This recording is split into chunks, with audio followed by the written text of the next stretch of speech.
എന്താണോ ഈ നിലാവത്ത് കോഴിയെ അഴിച്ചു വിട്ട പോലെ എന്ന് പറയാറേ ഉള്ളൂ. ദേ ഈ അവസ്ഥ തന്നെ.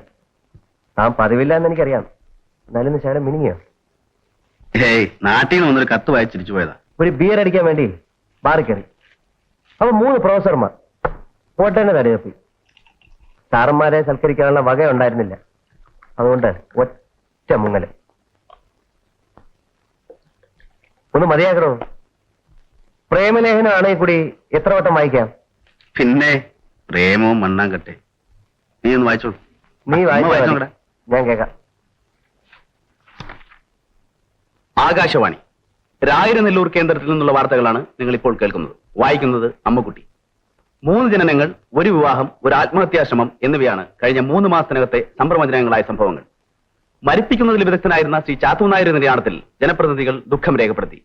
തൽസ്ഥാനമെടുത്ത ശ്രീ കുട്ടിനാരായണനെ ദേശവാസികൾ സ്വാഗതം ചെയ്തിരിക്കുന്നു. വിദേശത്ത് വിദ്യാഭ്യാസത്തിന് പോയവർ അന്താരാഷ്ട്ര നാണയനിധിയുടെ വ്യവസ്ഥകൾ കൃത്യമായി പാലിക്കേണ്ടതാണെന്ന് രാജ്യസഭ പ്രമേയം പാസാക്കി. ആഭ്യന്തര വകുപ്പിന് അവരെ പറ്റിയുള്ള ഉത്കണ്ഠ അറിയിക്കാൻ രാഷ്ട്രത്തലവൻ ഗൃഹഭരണ വകുപ്പിന്റെ മന്ത്രി ഷൈലോക്കിനെ ചുമതലപ്പെടുത്തി. സ്വപ്നം കാണൽ, 3ാംകട പുസ്തകങ്ങൾ വായിക്കൽ, പകലുറക്കം എന്നിവ മാറ്റിവെച്ച് മുഴുവൻ സമയം രാഷ്ട്ര സേവനത്തിനിറങ്ങുവാൻ പ്രസ്തുത യുവാക്കളോട് മന്ത്രി ആഹ്വാനം ചെയ്തിരിക്കുന്നു. സ്പോർട്സ് മുറ്റമടിക്കാരി ചീരുവിന്റെ ടീമിനെ ഭർത്താവായ കശ്മലൻ നാണുവിന്റെ ടീം കയ്യാങ്കളിയിൽ ദയനീയമായി തോൽപ്പിച്ചു. ക്യാപ്റ്റൻ ചീരു ചില്ലറ പരിക്കുകളോട് രക്ഷപ്പെട്ടു. അവസാനമായി കാലാവസ്ഥ. ഒടിമഴ പെയ്തത് കാരണം മത്താക്കുമ്പളം തുടങ്ങിയ കൃഷികൾ രക്ഷപ്പെട്ടിരിക്കുന്നു. അമ്പലക്കുളത്തിലെ ജലവിധാനത്തിൽ പറയത്തക്ക വ്യത്യാസമൊന്നുമില്ല. വാർത്തകൾ കഴിഞ്ഞു. ഈ കത്തെഴുതിയ കക്ഷിയെപ്പറ്റി ഒന്ന് ഗസ് ചെയ്തേ. ചുമ്മാ ഒരു ഗസ് വർക്ക്. ഫലിത സാഹിത്യം എഴുതുന്ന പെണ്ണുങ്ങളില്ലല്ലോ. പോസ്റ്റ് ഗ്രാജുവേറ്റ് അല്ലെങ്കിൽ ജേർണലിസത്തിൽ ഡിപ്ലോമ പഠിച്ചിട്ടാവണം. ഈ തടിച്ചവർക്കാണല്ലോ ഹ്യൂമർ. എലിമെന്ററി സ്കൂളിലെ ടീച്ചറാ കക്ഷി. She's wonderful. തന്റെ താൻ ഭാഗ്യവാനാണോ? ദേ ഈ പെണ്ണുങ്ങൾക്കില്ലാത്തൊരു സാധനമാണ് നർമ്മബോധം. ലോകത്തെ നോക്കി ഒരു അല്പം ചിരി, അതുള്ള ഒരുത്തെ കിട്ടിയ പരമഭാഗ്യം. ഒന്ന് വലി ഇടയ്ക്കല്ലേ ഈ ഒരു ദുശീലമെങ്കിലും ഈ അനിൽകുമാറിനൂടെ താമസിച്ച് പഠിച്ച ഒരുത്തിന് കിട്ടിയില്ലെന്ന് പറഞ്ഞ മോശം. സൂര്യവംശത്തിന് ആകെ അപമാനം. വിശുദ്ധനാവാനല്ല, സാമ്പത്തികം വേണ്ടേ? ദാരിദ്ര്യം മാറുമ്പോ കുറേശ്ശെ തുടങ്ങണം. സമയം വരട്ടടോ. ഞാൻ 14 വയസ്സിൽ തുടങ്ങി. കാശുണ്ടായിട്ടല്ല. ഇമ്പാല ശങ്കരപ്പിള്ള എന്ന് പറയുന്ന എന്റെ ഫാദർ ഭയങ്കര ടെററാണ്. ആദ്യം ഇമ്പാല കാറായതുകൊണ്ട് ടൈറ്റിൽ. വീട്ടിൽ കാശുണ്ട്, പക്ഷെ തൊടിക്കത്തില്ല. മോഷ്ടിച്ചാണ് ആദ്യ സീർട്ട് വാങ്ങി വലിച്ചത്. അതൊരു വാശിക്ക്. അയൽവക്കത്ത് എന്റെ പ്രായക്കാരി പെൺകുട്ടിയുണ്ട്. അവളെ ഒന്ന് ഇംപ്രസ് ചെയ്യിക്കണം എന്നുള്ള വാശി. കഥയിൽ പെണ്ണ് രംഗപ്രവേശം ചെയ്തപ്പോ അവൻ ഇൻട്രസ്റ്റ് ആയി. നിന്റെ കേസ് പോലെ പെറ്റ് വീണപ്പോഴേ നിന്റെ പേരിൽ വരവ് പിടിച്ച ലൈസൻസ് ഉള്ള പ്രേമമല്ല വിഷയം. ഞങ്ങൾ ഒരേ ഏജ്. അതാണ് ഏറ്റവും വലിയ ദുരന്തം ഒരു 14കാരന്. അറിയാമോ? കവി പാടിയിട്ടുണ്ട്. മരം തളിർക്കാൻ തുടങ്ങുമ്പോഴേക്കും ഒപ്പം മുളച്ചീടിന് വല്ലി പൂത്തു. അതിന് നീ കവിത വായിച്ചിട്ടുണ്ടേ. പ്രോബ്ലം ഊഹിക്കാം. മീശ കറപ്പിച്ച് യുവാവാൻ നോക്കി, പക്ഷെ കരി തേക്കാനുള്ള ഫൗണ്ടേഷൻ ഇല്ല. അപ്പോ ഞാനൊരു യുവാവ്, നിന്റെ കാമുകൻ ഇതാ അയൽവക്കത്ത് എന്ന് സ്ഥാപിക്കാൻ വേണ്ടി പുല്ലുപോലെ സീർട്ട് വലിച്ച് അവിടെ ചുറ്റുവട്ടത്തേർന്ന് കറങ്ങി. അത് കണ്ട് ആസ്വദിച്ച അവളല്ല, അവിടെ മുത്തശ്ശി. ആ തള്ള എന്റെ മുത്തശ്ശി തള്ളെടുത്ത് റിപ്പോർട്ട്.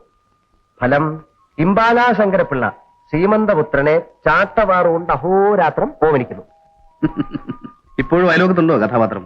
അവൾക്ക് 14 വയസ്സുള്ളപ്പം അവളെക്കാൾ ഇരട്ടി പ്രായമുള്ള ഒരു മുരടം പട്ടാളക്കാരൻ കെട്ടി.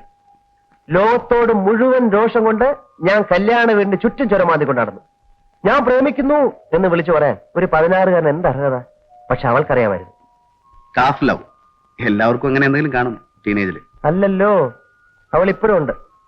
3 കൊല്ലം കഴിഞ്ഞ് അയാൾ ഉപേക്ഷിച്ച് തിരിച്ചെത്തി. ഒരു സത്യം ഞാൻ മനസ്സിലാക്കുന്നു. ഇപ്പോഴും ഞാൻ അവളെ സ്നേഹിക്കുന്നു എന്നുള്ള സത്യം. പഴയതിനേക്കാൾ ആവേശത്തിൽ. അവൾ കാണരുത്, സംസാരിക്കരുത്, എഴുതരുതെന്നൊക്കെ പറഞ്ഞ് വിലക്കി. ഇഷ്ടമില്ലാഞ്ഞിട്ടല്ല. ഒരു കല്യാണം തെറ്റി പിരിഞ്ഞു വന്നവൾ ഇമ്പാല ശങ്കരപ്പിള്ളയുടെ ദാസന്റെ മകൾ. ദാസൻ എന്ന് വെച്ചാ? വെറും ദാസൻ തന്നെ, കാര്യസ്ഥൻ. തന്റെ വീട്ടുകാർക്കറിയോ? ആ, സംശയമുണ്ട്. പക്ഷെ ഞാൻ ഇത്ര സീരിയസ് ആണെന്ന് അവർക്കറിയില്ല. ഓ, ചെറുക്കനൊരു നേരം പോക്ക്. പാവപ്പെട്ട വീട്ടിലെ പെണ്ണ്, അതും ഭർത്താവ് ഉപേക്ഷിച്ചവൾ. അപ്പൊ ഒരു തമാശ എന്നൊക്കെ കരുതിയിട്ടുള്ളൂ. പക്ഷേ 14 വയസ്സിൽ കത്തി തുടങ്ങിയ തീ ഇപ്പോഴും കെടാതെയുണ്ട്. എന്ത് ചെയ്യും? പേര്? ഇത്രേ സുന്ദരമായ ഒരു പേര് ലോകത്ത് ഒരൊറ്റ പെൺകുട്ടിക്ക് ഉണ്ടാവില്ല. സിന്ധു. ഒരുപാട് പെൺകുട്ടികളെ ഞാൻ കണ്ടിട്ടുണ്ട്, പരിചയപ്പെട്ടിട്ടുണ്ട്. പഠിപ്പുള്ളവർ, കാശുള്ളവർ, പക്ഷേ നത്തിങ്. മനസ്സിൽ അവളെ ഉള്ളൂ, സിന്ധു. ഞാൻ എന്ത് ചെയ്യും? Are you very serious? Yes. ആകെ നമുക്കൊരാഴ്ചയേ ഉള്ളൂ. അത് മനുഷ്യന്റെ ആഗ്രഹം പോലെ ചെയ്യാൻ പറ്റിയില്ലെങ്കിൽ എന്താ കാര്യം? മറ്റുള്ളവരെ തൃപ്തിപ്പെടുത്താനാണോ അവനവന്റെ കല്യാണം? ചിയേഴ്സ് നിന്റെ അമ്മക്കുട്ടിക്ക്. She is fantastic. ചിയേഴ്സ് എന്റെ സിന്ധുവിന്. She is also fantastic. Cheers.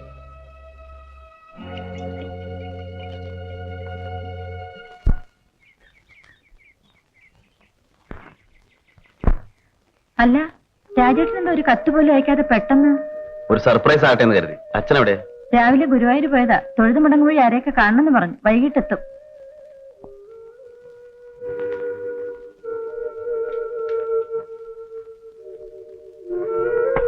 രാവിലെ നേരത്തെ എണീറ്റ് പഠിക്കണമെന്ന് വെച്ചാല് ഞാൻ കാപ്പി ഉണ്ടാക്കി തരാം. മതി, ലൈബ്രറി പുസ്തകങ്ങളാ. കുറച്ച് നോട്ട്സ് എഴുതി വെക്കായിരുന്നു. അമ്മാവൻ ഇനി ഇന്ന് വരില്ലാന്ന് തോന്നുന്നു. ലാസ്റ്റ് ബസ്സും പോയി. നിനക്ക് പുതിയ പ്രാദേശിക വാർത്തകളൊന്നുമില്ലേ? വെളിച്ചാവുന്നു, സന്ധ്യയാവുന്നു. വേറെ എന്തുണ്ടാവും ഇവിടെ? നിന്റെ കത്തുകൾ ചിലതൊരു ഫ്രണ്ടിന് വായിച്ചു കൊടുക്കും. എന്തിന്? എനിക്കിത് ഇഷ്ടമല്ല. അവൻ എന്റെ ക്ലോസ് ഫ്രണ്ടാ. ഞങ്ങൾ ഒരു മുറിയിലെ താമസം. അനിൽ. അവനൊരു കുടുക്കിപ്പെട്ട് കിടക്കുക. നല്ലൊരുത്തനാ. ചില കത്തില് ഞാനും നിനക്ക് എന്തൊക്കെയോ ഭ്രാന്തുകൾ എഴുതിയിട്ടുണ്ട്. അതൊക്കെ വല്ലതൊക്കെ ഇട്ടുകളല്ലേ. അച്ഛനെങ്ങാനും കണ്ടാൽ. ലണ്ടൻ ഗോപുരത്തിൽ കോഹനൂർ രത്നമൊക്കെ വെച്ച സ്ഥലത്ത് ഭദ്രമായി സ്വർണ്ണ പേടകത്തിൽ വെച്ചിട്ടുണ്ട്. അപ്പം അരുത്, അങ്ങനെയൊന്നും പാടില്ല. ഏയ്, കഥ പറഞ്ഞു തന്നിട്ടില്ല. നല്ല കുട്ടിയായിട്ട് ഇവിടെ നിന്ന് പറഞ്ഞാൽ ഞാൻ കേൾക്കും. നിന്റെ അടുത്ത് എപ്പോഴും ചീത്തക്കുട്ടിയാണ്. എന്റെ എല്ലാ ചീത്തത്തങ്ങളും സഹിക്കേണ്ടി വരുമല്ലോ നിനക്ക്.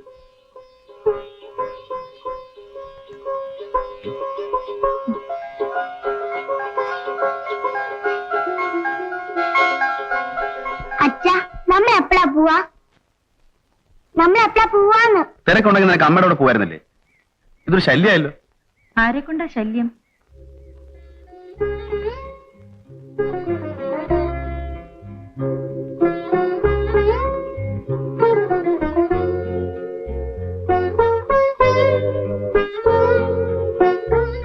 രാജേട്ടനും പോയി.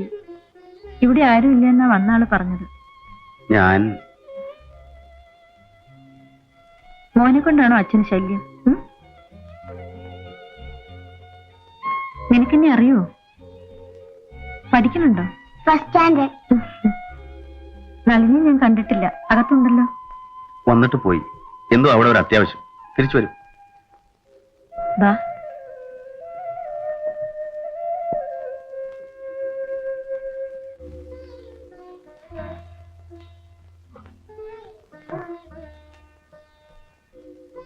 നീ വന്നല്ലോ, സമാധാനം. ഒക്കെ മാറി എനിക്ക് നടക്കാറാവും. ഒന്നും പേടിക്കണ്ട. തുണി നനച്ച് മേലൊന്ന് തുടയ്ക്കണം. കുട്ടിനാരായണം മാറ്റി കിടത്തുമ്പോ പ്രാണം പോവാണ്.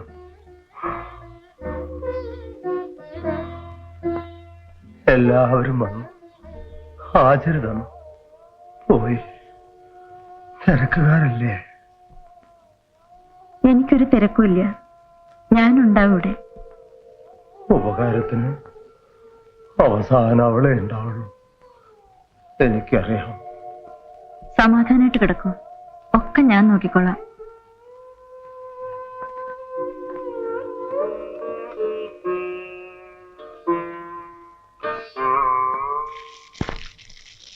ആ അടുപ്പത്ത് അരി കഴുകിയിട്ടുള്ളൂ. പാവക്കായ ഉപ്പേരിക്ക് പാകത്തിന് നുറുക്കണം. ഞാൻ മേല് മുറുക്കി തുടപ്പിച്ച് വരുമ്പോഴേക്ക് കൂട്ടാന്റെ കഷ്ണം നുറുക്കി വെക്കുകയും വേണം. ഉണ്ണാറായോ? ഇപ്പാവും. ഇത്തിരി നേരം കൂടെ കളിച്ചോളൂ. അപ്പളേക്ക് റെഡി. ചീരിനോട് ഇരുന്നാലേ അരിഞ്ഞു ചിടിക്കാൻ പറയൂ. വൈകുന്നേരം പലഹാരം ഉണ്ടാക്കി തരാം. കുട്ടികളുള്ളതല്ലേ, അവർക്ക് ഇടനേരം വല്ലതും കഴിക്കണ്ടേ? വേറെ കുട്ടികൾ ആരുമില്ല, ഇവിടെ ഞാനേ ഉള്ളൂ. നീയുണ്ട്, പിന്നെ നിന്റെ അച്ഛനും ഉണ്ട്. അപ്പൊ 2 കുട്ടികളായില്ലേ?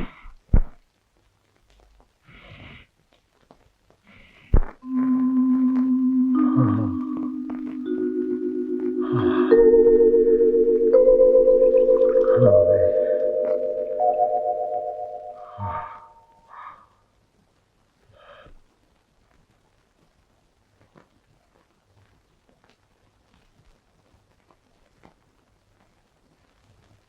മേലൊക്കെ കണ്ടാ മതി. എത്ര ദിവസമായി തേച്ചു വിളിച്ചിട്ട്. എനിക്ക് നീന്താൻ പഠിപ്പിച്ചു തരുമോ അമ്മ ചെറിയമ്മേ? മുത്തച്ഛന്റെ ദണ്ണം മാറട്ടെ. അമ്മച്ചെറുമ്മയ്ക്ക് ഇപ്പൊ തിരക്കല്ലേ? കുട്ടിയാരനേട്ടാ, ഞാനൊന്ന് കുളത്തിൽ പോയി വരാം. അമ്മാവിന്റെ ഇടയ്ക്ക് ഒരു ശ്രദ്ധ വേണം. രാജേട്ടൻ മാത്രമേ ഉള്ളൂ. നല്ല നല്ല ദിവസങ്ങളൊക്കെ കഴിഞ്ഞു.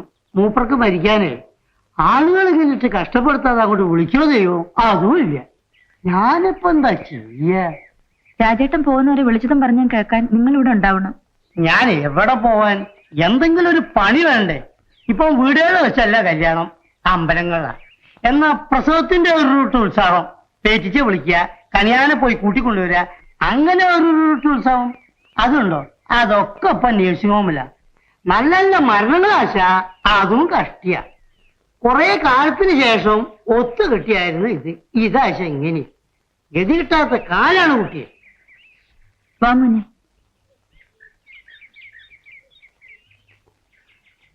തിരുമ്പാൻ വല്ലതും ഉണ്ടോ? ഇല്ല.